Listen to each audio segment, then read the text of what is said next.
Hello everyone, welcome back to my channel Shafe Tech.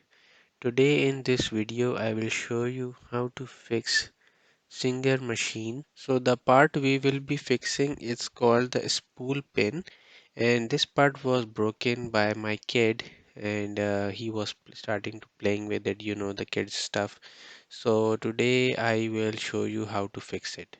So we will start by removing these four screws at the back, these four screws at the bottom, and remove this black plastic cover from the bottom. Remove this one screw from the side and remove this plastic cover from the side. Now this is the most trickiest part of this project. You have to remove this back panel slowly and gently, and patience is the key here. With all the screws removed, you will be easily able to pry this back cover out. Open this screw from the broken spool pin. Take your new part, spool pin.